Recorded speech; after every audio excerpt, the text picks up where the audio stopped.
Hello people, good morning. I hope आप सब इस लॉकडाउन को अपनी फैमिली के साथ बहुत अच्छे से एंजॉय कर रहे होंगे। एंजॉय करने के साथ साथ हमें कुछ पढ़ भी लेना चाहिए। तो let's start our today's new session, जिसमें कि आज हम पढ़ेंगे साइकोलॉजी के बारे में। थोड़ा सा इंट्रोडक्शन लेंगे हम, उसके बारे में पढ़ेंगे। जो हमारे पहले के साइकोलॉजिस्ट थे उसने इसको किस कैटेगरी में डाला था, टाइम के साथ ये कैसे कैसे चेंज होता हुआ आज हमने इसको क्या दर्जा दे दिया अपनी सोसाइटी के अंदर। अलग अलग साइकोलॉजिस्ट ने साइकोलॉजी की क्या डेफिनेशन दी है और उसमें क्या कमियां थी, और आगे जाके कैसे इसकी डेफिनेशंस को हमने मॉडिफाई किया और हम इसके अंदर क्या क्या इंक्लूड करते हैं। तो गाइस, लेट्स स्टार्ट। साइकोलॉजी, सबसे पहले मैं आपको बताना चाहूँगी, बहुत सारे लोग इसको साइकोलॉजी बोलते हैं, साइकोलॉजी भी बोलते हैं। तो आप जो आपका मन करे आप वो उसको बोल लीजिए, नथिंग रॉन्ग विद दैट। तो जो साइकोलॉजी होती है, आपने सुना होगा आज के टाइम पे हम सब साइकोलॉजी साइकोलॉजी बोलते रहते हैं अपने डेली लाइफ में। बट इसका मतलब क्या होता है? जो साइकोलॉजी है वो आती कहाँ से है? अर्ली डेज़ में जो साइकोलॉजी है उसको हम साइकोलॉजी ना बोल के हम उसको फिलोस्कॉपी बोलते थे। फिलोस्कॉपी क्या होता है? मतलब इसका जीवन दर्शन। मतलब कोई भी इंसान अपने आसपास होने वाली एक्टिविटीज़ को कैसे देखता है, उनको कैसे महसूस करता है, उनके टूवर्ड्स कैसे रिएक्ट करता है, ये सब चीज़ें इसमें इंक्लूड थी। लेकिन बाद में इन 1879 में हमारी साइकोलॉजी की लेबोरेटरी बनाई गई, जिसके को फाउंडर थे हमारे विलियम वुंट, जो कि लिप्जिंग में थी। और जो ये लेबोरेटरी थी ये हमारी जर्मन में है। देखिए गाइस, ये बहुत इंपॉर्टेंट क्वेश्चन है। इसमें से 3 क्वेश्चन बन सकते हैं कि हमारी जो आज के टाइम पे जो हमने साइकोलॉजी को एक साइंस का नाम दिया है, वो किस हमारे साइकोलॉजिस्ट की वजह से दिया गया था। तो वो उनका नाम था विलियम वुंट, और इन्होंने एक अपनी लेबोरेटरी खोली थी साइकोलॉजी की जर्मन में, और उस जगह का नाम था लिप्जिंग। तो इसमें से क्वेश्चन पुटअप किया जा सकता है कि पहली जो साइकोलॉजी वाली लेबोरेटरी थी वो कौन सी कंट्री में थी, कौन सी कंट्री की किस जगह में थी, और किस साइकोलॉजिस्ट ने उसको उसके को फाउंडर थे। ठीक है। एंड देन अब क्या करते हैं कि जो हमारा विलियम वुंट है, उनका बहुत ही बड़ा कंट्रीब्यूशन रहा है हमारे साइकोलॉजी की फील्ड में। उनको इवन हम फादर ऑफ द साइकोलॉजी बोलते हैं। और the behaviour of an organism से क्या मतलब है कि एक जो हमारा ऑर्गेनिज्म है, ह्यूमन बींग्स हो गए, डॉग हो गए, कैट हो गए, वट एवर, वो किसी भी सिचुएशन के टुवर्ड्स कैसे रिएक्ट करते हैं, इस चीज़ में हम ये स्टडी करते हैं। तो देखते हैं, अब हम देखेंगे कि डेफिनेशंस ऑफ साइकोलॉजी। ड्यूई हैं हमारे एक साइकोलॉजिस्ट। उन्होंने इसका क्या नाम दिया? उन्होंने बताया कि जो साइकोलॉजी है वो साइंस होती है फैक्ट्स की, या हम क्या बोल सकते हैं, अपने आप को जानने की। तो उसके बाद आते रहे हमारे मैकडुअल ने क्या कहा कि जो साइकोलॉजी है वो एक साइंस होती है, जो हमें क्या बताती है, हम किसी भी चीज़ को कैसे ज़्यादा से ज़्यादा उसको समझ सकते हैं। हम किसी भी ऑर्गेनिज्म के साइकोलॉजी की मदद से हम उसको कंट्रोल कर सकते हैं। जैसे आपने देखा होगा, हम छोटे बच्चे की साइकोलॉजी को समझ के उसको ट्रीट देते हैं, हम उसको कंट्रोल कर लेते हैं। लाइक कोई भी छोटा बच्चा अगर रो रहा है तो हम उसको ये बोलते हैं, चुप हो जाओ, मैं आपको टॉफ़ी देती हूँ या मैं आपको चॉकलेट देता हूँ। तो उससे क्या होता है, हमने उसकी साइकोलॉजी को कैच कर लिया कि बच्चे को टॉफ़ीज़ एंड चॉकलेट्स पसंद हैं, अगर हम इसको ये देते हैं तो वो रोना बंद कर देगा। इस टाइप से हम किसी भी साइकोलॉजी को समझ के किसी भी इंसान की हम उसको कंट्रोल कर सकते हैं। दैन आते हैं हमारे वॉटसन ने क्या बोला कि जो हमारी साइकोलॉजी है एक वो डिवीज़न होती है हमारी नेचुरल साइंस में। एक जो हमारा ह्यूमन बिहेवियर होता है वो हमें किसकी तरफ लेके जाती है? ह्यूमन बिहेवियर की तरफ लेके जाती है। जो ह्यूमन बिहेवियर होता है वो हमारा दो तरह से हो सकता है। एक लर्नड होता है, जो हमने अपने एनवायरनमेंट से सीखा है। जैसे अगर बात करें हम, एक ऐसा बच्चा है जो कभी बाहर नहीं गया है, कभी बड़े शहर में या कहीं अपनी ही फैमिली में रहा है, लेकिन उसको एक ऐसे बच्चे से हम इंट्रोडक्शन करवाते हैं उसका, जो बाहर कंट्रीज़ में गया है, उसने बाहर की दुनिया देखी है। तो जो बच्चा है उस नए वाले बच्चे से कुछ अडेप्ट करेगा कि इसका ये खाना कैसे खाता है, ये बैठता कैसे, इसके कपड़े कैसे हैं। तो उस चीज़ों को लर्न करेगा, और कुछ जो चीज़ें होती है वो हमारे अंदर खुद इनबिल्ट होती हैं। लास्ट में आते हैं हमारे स्किनर। जो हमारे स्किनर हैं, इनका भी बहुत बड़ा कंट्रीब्यूशन रहा है हमारी साइकोलॉजी में। स्किनर के अनुसार जो साइकोलॉजी होती है वो हम किसी भी इंसान के बिहेवियर या एक्सपीरियंस की साइंस होती है कि हम उसके फैक्ट्स को देखते हैं कि जो ये इंसान है ये ऐसा बिहेव क्यों कर रहा है, इसके पीछे क्या साइंस है। अब जो हमारी साइकोलॉजी होती है, अब उससे पता चल गया हमें, जितनी भी हमने ये ऊपर डेफिनेशंस देखी है इससे हमें पता चल गया है जो साइकोलॉजी होती है वो साइंस होती है। ठीक है। अब साइंस किस चीज़ की हो सकती है? बिहेवियर की। बिहेवियर की साइंस है कि कोई भी इंसान या कुत्ता है या बिल्ली है वो किसी भी सिचुएशन में कैसे बिहेव कर रहा है। तो बिहेवियर, अब हम देखते हैं बिहेवियर क्या होता है। जो हमारा बिहेवियर होता है वो गाइस होता है कि हमारी जो भी आम जिंदगी है, हमारा आसपास की जो चीज़ें हो रही हैं, जो एक्टिविटीज़ हो रही हैं, उसमें एक जो इंडिविजुअल है वो कैसे रिएक्ट करता है, हम उसको बोलते हैं बिहेवियर। जो हमारा बिहेवियर होता है वो कॉन्शियस भी हो सकता है, अचेत भी हो सकता है, चेतक भी हो सकता है, और इन दोनों के बीच का भी हो सकता है। जिसे जो हमें मतलब हम पूरे होशो हवास में जो कार्य करते हैं वो कॉन्शियस होते हैं, और जो हम आधे, लाइक आपने देखा होगा, मैं आपको एग्जांपल दूँ, जब हम क्लास में बैठ के पढ़ते हैं तो हमारी जो बैटरी होती है एनर्जी वाली वो थोड़ी डाउन हो जाती है। तो कई बार क्या होता है, हमें टीचर जो हमारा बता रहा है हमें आधा समझ में आता है, आधा नहीं आता है। तो हम नींद में होते हैं, हम थकान में होते हैं, तो उस टाइम पे हमारा कौन सा होता है? सब कॉन्शियस होता है। और जब हम सो रहे होते हैं, जब हम अपने बहुत अच्छे से सपने ले रहे होते हैं, तो वो हमारा कौन सा मोड होता है? वो हमारा अनकॉन्शियस मोड होता है। या जब कोई भी इंसान बेहोश हो जाता है उसको हम क्या बोलते हैं? अनकॉन्शियस मोड बोलते हैं।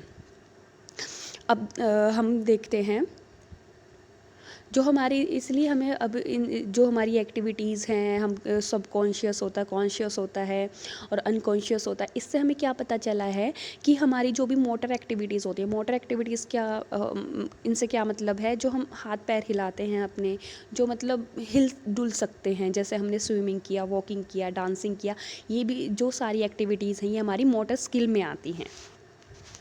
अब हमारी होती है कोग्निटिव एक्टिविटीज़। कोग्निटिव एक्टिविटीज़ में क्या होता है? जो हमारे कोग्निटिव का मतलब क्या होता है? हमारे संज्ञान से, जो हमारे दिमाग से जो रिलेटेड होती हैं चीज़ें, लाइक हमें कोई भी मैथमेटिक्स की पज़ल दी गई है तो उसमें हमारा दिमाग काम करेगा, उसमें हमारी रीजनिंग काम करेगी कि हम इसको जल्दी से जल्दी कैसे डिवाइड कर सकते हैं, कैसे जल्दी से जल्दी हम इसको मल्टीप्लाई कर सकते हैं। हम इमेजिन करते हैं, अगर हमें किसी भी टीचर ने लाइक साइंस प्रोजेक्ट दिया गया होता है तो हम उसमें इमेजिन करते हैं कि हम इस चीज़ को कैसे ज़्यादा अट्रैक्टिव बना सकते हैं, ज़्यादा प्रोडक्टिव बना सकते हैं। हम हंसते हैं, रोते हैं, ये जो सारी चीज़ें होती हैं हमारी कोग्निटिव एक्टिविटीज़ में आती हैं। कोग्निटिव एक्टिविटीज़ में जो भी चीज़ें हमारी संज्ञान से जुड़ी होती हैं वो सब कोग्निटिव एक्टिविटीज़ में आएंगी, और जो भी सारी चीज़ें हमारी फिज़िकल एक्टिविटीज़ से जुड़ी होती है वो हमारी सारी मोटर एक्टिविटीज़ में आएंगी। अब हम देखते हैं साइकोलॉजी के जो फादर हैं हमारे, विलियम वुंट, उनके अकॉर्डिंग जो हमारी साइकोलॉजी है उसको हमें उसे कहाँ रखना चाहिए। जो हमारे विलियम वुंट थे, डॉक्टर विलियम वुंट, उन्होंने सबसे पहले वो इंसान थे जिन्होंने बताया था कि हमें साइकोलॉजी को एक साइंस बनाना चाहिए। जो हमारी साइकोलॉजी साइंस ऐसे ही नहीं बनती गाइस कि किसी ने आकर बोल दिया कि भाई ये एक तरह की साइंस है। नहीं, उसको जैसे किसी भी चीज़ को कुछ बनने के लिए कुछ अपने मापदंडों से गुजरना होता है। इसी तरह से किसी भी चीज़ को साइंस में इंक्लूड करने के लिए उसके लिए कुछ रूल्स एंड रेगुलेशंस होते हैं एंड उनमें सेटिस्फाई करना होता है। तो अब हमारी जो साइकोलॉजी है हम उसको साइंस कैसे बोल सकते हैं? हम देखिए, जो साइकोलॉजी है वो एक क्या होता है, जो भी हमारे फैक्ट्स होते हैं, जो हम साइकोलॉजी से हम किसी भी इंसान की या किसी भी जानवर की जो हमने साइकोलॉजी पढ़ी है और उससे जो फैक्ट्स निकाले हैं, जो वो फैक्ट्स होते हैं वो यूनिवर्सल लॉज और प्रिंसिपल को सपोर्ट करना चाहिए, और वो करते भी हैं। जो हमारी साइकोलॉजी है वो हमेशा सच बताती है। ठीक है। एंड थर्ड क्या होता है, ये हमारी जो साइकोलॉजी है ये सुपरस्टिशन, जो अंधविश्वास है उस पे इसका बेस है, सुपरस्टिशंस नहीं है, स्पेक्टेकुलेशंस भी नहीं है। स्पेक्टेकुलेशन क्या होता है गाइस? सट्टा लगाना या लाइक तुक्का मारना। जो हमारी ये साइकोलॉजी है ये ना अंधविश्वास पे यकीन करती है और ना ही तुक्कों तुक्कों पर करती है। तुक्के मारना जैसे भाई इसने ऐसे कर दिया होगा, वैसे कर दिया होगा, नहीं, उसके लिए हमें फैक्ट्स चाहिए होता है, और वो हमारे जो फैक्ट्स होते हैं वो हमारे साइकोलॉजी हमें लाकर देती है। और जो हमारी साइकोलॉजी होती है वो क्या अडॉप्ट करती है, सिस्टमैटिक एक सिस्टम से हम फैक्ट्स को जानना शुरू करते हैं। ऐसे नहीं है कि हमने कोई, अगर हम किसी की स्टडी कर रहे हैं तो हमने पहले 10 साल पहले क्या हुआ था, अब क्या हुआ था, नहीं, हम उसको सिस्टम से लेके चलते हैं। 10 साल पहले क्या हुआ, फिर 9 साल पहले क्या हुआ, 8 साल पहले क्या हुआ, इस टाइप से हम लॉजिकली, और जो भी हमारी इन्वेस्टिगेशन होती है वो लॉजिकली और सिस्टमेटिक होती है। अब जो हमारे जो साइकोलॉजी के जो फैक्ट्स होते हैं वो हमेशा जर्नलाइज्ड होते हैं, उसको वेरीफाई किया जा सकता है, और उस जो हमारे फैक्ट्स हैं, जो हमारी ऑब्जर्वेशंस हैं, उनको हमें मॉडिफाई भी कर सकते हैं। जो हमारी साइकोलॉजी होती है वो हमें क्या समझने में हमारी हेल्प करती है, जो आज की जो हमारी कंडीशन है वो क्या है, हम उसको एग्ज़ाम करके उसको डायग्नोस करते हैं इंसान को, कि जो भी इसकी प्रॉब्लम है वो क्या है, और इसके आगे फ्यूचर में क्या हो सकता है, ये सब हमें कौन बताता है, साइकोलॉजी। जो देखिए आगे आपको मिलेगा, एक रेमेडियल टीचिंग मिलेगा, एक डायग्नोस्टिक टीचिंग मिलेगा। डायग्नोज में हम क्या करते हैं, बच्चे की हम प्रॉब्लम का पता लगाते हैं, और रेमेडियल टीचिंग में हम क्या करते हैं, जो हमने पता लगाया है हम उसकी रेमेडीज़ करते हैं, हम उसका उपचार करते हैं। ये सारी चीज़ें किस पे बेस होती हैं, साइकोलॉजी पे बेस होती हैं गाइस। तो ये जो हमारी साइकोलॉजी है ये हमें हमें किस चीज़ में एबल बनाती है कि हम कोई भी जो हमारी प्रैक्टिस कर रहे हैं, जो हमारी साइकोलॉजी होती है ये हमारी किस चीज़ में हेल्प करती है, जो भी हम अपनी जो हम प्रैक्टिस कर रहे हैं उसको हम एक थ्योरी का नाम दे सकें। ठीक है गाय।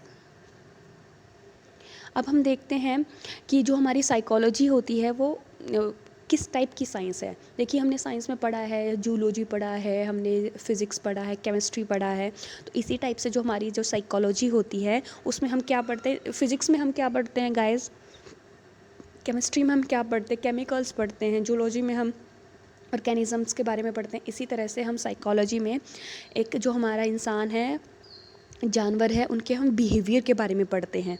ठीक है, तो ये गलत बिल्कुल भी नहीं होगा अगर हम साइकोलॉजी को इस साइंस की हम कैटेगरी में रखते हैं। और आज जो हमारे साइकोलॉजिस्ट हैं वो अपना पूरा मतलब बेस्ट दे रहे हैं ये बताने के लिए कि जो हम कैसे साइकोलॉजी की टेक्निक्स को, अप्रोचेस को हम अच्छे बनाकर हम इसको कैसे एग्जैक्ट और एक्यूरेट हम इससे अपने रिज़ल्ट निकाल सकते हैं। जो हमारी साइकोलॉजी है हम उसको कैसे मानते हैं कि एक ये पॉजिटिव साइंस ऑफ बिहेवियर को डेवलप कर रहा है। ठीक है गाइस, अब हम देखते हैं evolution of definition psychology, like evolution in the definition of psychology की पहले हमारी जो साइकोलॉजी की डेफिनेशंस क्या थी, अब हमारी डेफिनेशंस क्या हैं। आपको भी पता है गाय, जैसे अगर हम किसी भी उसके बारे में बात करते हैं, एटम के बारे में बात करते हैं, पहले बहुत सारी रदरफोर्ड का आया, थॉमसन का आया, इसी टाइप से बाद में आकर हमारे नील्स बोहर ने अपना मॉडल दिया। तो इसी टाइप से हमारी पहले भी जो साइकोलॉजी की जो डेफिनेशंस थी वो कुछ और थी, और आज एट अ प्रेजेंट टाइम पे आज साइकोलॉजी की कुछ डेफिनेशंस कुछ और हैं। सबसे पहले बताया गया कि जो हमारी जो साइकोलॉजी होती है वो एक सोल होती है, सोल की स्टडी होती है। इटिमोलॉजिकली क्या होता है, इसमें हम इटिमोलॉजी क्या होता है गाइस, जो एक शब्द होता है हम उसकी हिस्ट्री के बारे में पता लगाते हैं कि ये शब्द कहाँ से आया है, इसकी उत्पत्ति कैसे हुई है। अगर हम एक शब्द जो हमारा ये स्टडी ऑफ सोल है, अगर हम इस शब्द की हिस्ट्री में जाकर देखें तो एक ग्रीक वर्ड से आया था। साइकी का मतलब होता है, जो साइकोलॉजी होती है अगर हम उसको तोड़ें, इसका संधि विच्छेद करें तो साइकी और लॉजी मिलेगा। साइकी का मतलब क्या होता है, हमारी आत्मा। लोगोस का मतलब क्या होता है, स्टडी। इसका मतलब क्या होता है, साइकोलॉजी का अगर ग्रीक वर्ड के अकॉर्डिंग हम देखें तो साइकोलॉजी का मतलब होता है आत्मा की स्टडी करना। लेकिन अर्ली डेज़ में हमने साइकोलॉजी को इसे हमने रिजेक्ट कर दिया। क्यों कर दिया, क्योंकि कोई भी इंसान नहीं बताया कि व्हाट इज़ सोल। उन्होंने बता तो दिया ये स्टडी होती है आत्मा की, लेकिन कोई इंसान ये नहीं बता पाया कि भाई आत्मा क्या होती है। फिर हमारे पास आती है हमारी second study of mind. Study of mind में भी हमारे जो फिलोसफर हैं उन्होंने क्या कहा कि भाई अब बताओ, तुमने बता तो दिया कि भाई ये स्टडी ऑफ माइंड होती है, लेकिन माइंड क्या होता है? फिर किसी के भी पास एक अच्छी सी कोई डेफिनेशन नहीं थी माइंड के बारे में, दैट्स वाई हमने इसको भी रिजेक्ट कर दिया। देन फिर थर्ड आती है हमारी स्टडी ऑफ कॉन्शियसनेस, जिसने जो हमें बताया विलियम जेम्स ने, जो हमारे को फाउंडर हैं प्रिग्मेटिज्म के। उन्होंने हमें बता दिया कि भाई हाँ, ये हमारी जो कॉन्शियस वाली स्टेज होती है उसकी जो हम मतलब जी जागते हुए करते हैं, अपने होशो हवास में जो हम एक्टिविटीज़ करते हैं वो इसके अंदर इंक्लूड होती हैं। बट वो जो हमारी सब कॉन्शियस होती हैं, अनकॉन्शियसनेस होती है, उसमें जो हम अपने कार्य करते हैं वो हम फिर किस चीज़ में स्टडी करेंगे? दैट्स वाई ये भी ज़्यादा अच्छी सी हमें एक डेफिनेशन नहीं लगी, इसलिए हमने इसको भी डिस्कार्ड कर दिया। बाद में आते हैं हमारे विलियम मैकडूगल, जिन्होंने बताया कि इस जो हमारी जो साइकोलॉजी होती है, हम उसमें किस चीज़ का स्टडी करते हैं? Study of behaviour. जो स्टडी ऑफ बिहेवियर होता है, बाद में इसको नाम दे दिया गया साइंस ऑफ बिहेवियर। तो इसका जो साइंस ऑफ ये psychology is a science which aim to gives us better understanding control of a behaviour of the organism as a whole. जैसे गाइज मैंने आपको पहले भी एग्जांपल दिया था कि अगर कोई बच्चा रो रहा है, हम उस पर कंट्रोल कर सकते हैं, हम उसकी साइकोलॉजी को समझ के हम उसको कंप्लीटली अपने अंडर कर सकते हैं। अब हमारा जो लास्ट का टॉपिक है आज का, फील्ड ऑफ साइकोलॉजी।